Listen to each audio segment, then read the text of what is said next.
Hi, it's time for another verb of the day. Today's verb is a little unpleasant, but it's still an important one to know. It's the verb vomit. Let's take a look at some of the definitions or ways this verb is used. The most common way you are going to hear and see the word vomit used is to mean to eject matter, so eject, come out, and that matter is coming from your stomach and it's coming back out through your mouth. Many times, this is a symptom that you are sick or you are unwell.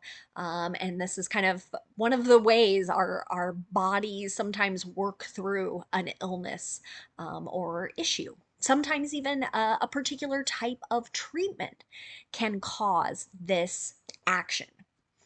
A second way you might see or hear the verb vomit used is to mean to emit or eject something in an uncontrolled flow. And I do want to provide you an example of this. Generally, with this second definition, we're thinking of non living creatures. And I think I had a friend recently who had a broken dishwasher, and there was water and soap and bubbles just coming out. And she used this verb. It's like my dishwasher is vomiting. Right? So it's ejecting things in an uncontrolled way. She couldn't anticipate when this water or the soap would start to come out of it. You should know that vomit is a regular verb. To make the progressive form, all we're going to do is add ing to form vomiting. The past tense and participle forms of this verb are made by adding ed. Our base verb vomit, ends in a T sound. So our past tense ending is going to create an extra syllable and it's going to make an id sound. It should sound like this: vomited, vomited. Okay. Now I have one phrasal verb for us to look at, and it ties right back to that first definition we're looking at. Sometimes people will use the phrasal verb vomit up, and then the thing that follows that up is maybe a description of the matter, what is coming back out through one's mouth.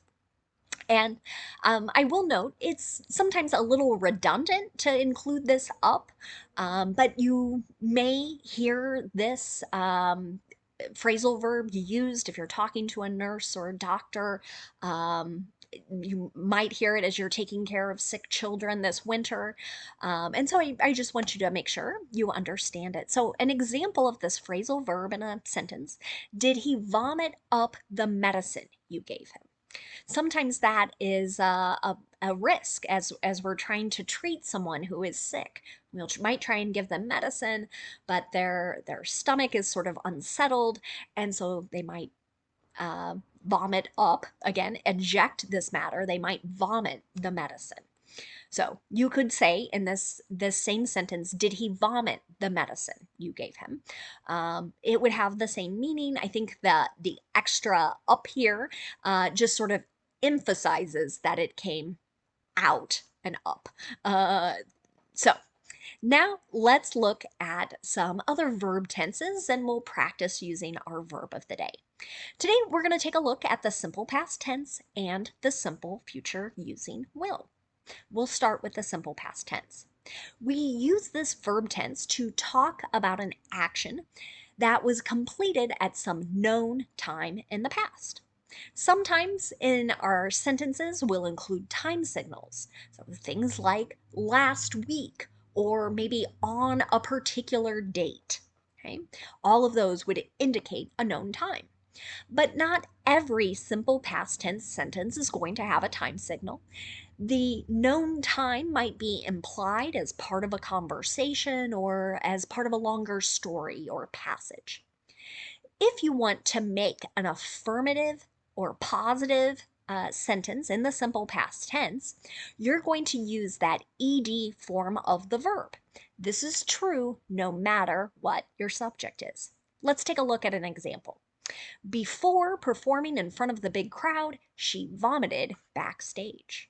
Okay, so sometimes it's not just being sick that might cause this action.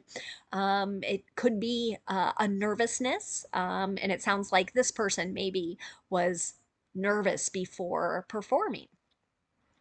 If you want to make a negative sentence in the simple past tense, you're going to use did, not, and then the base verb. So no ed here.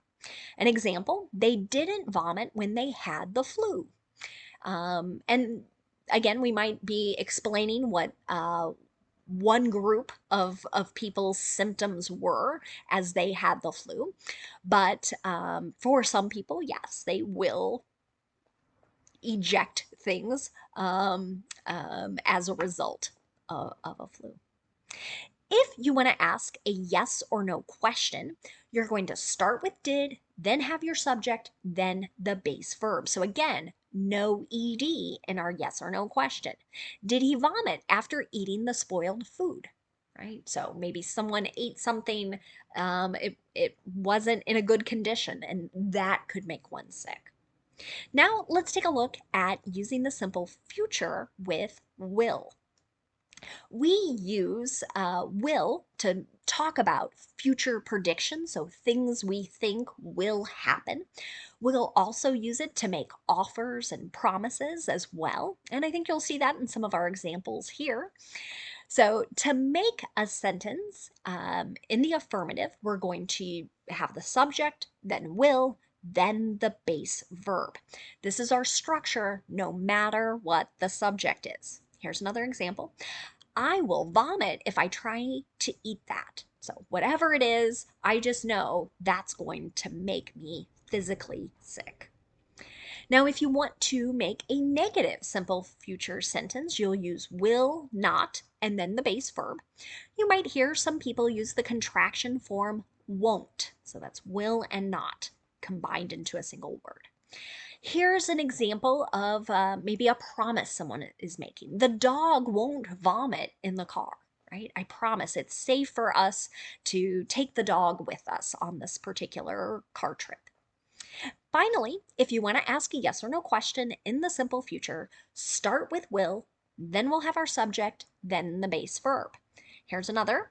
Will you vomit if you ride a roller coaster? Right? So we're asking here someone to make a prediction. Some people, again, kind of that upside down or too much movement could make them physically ill.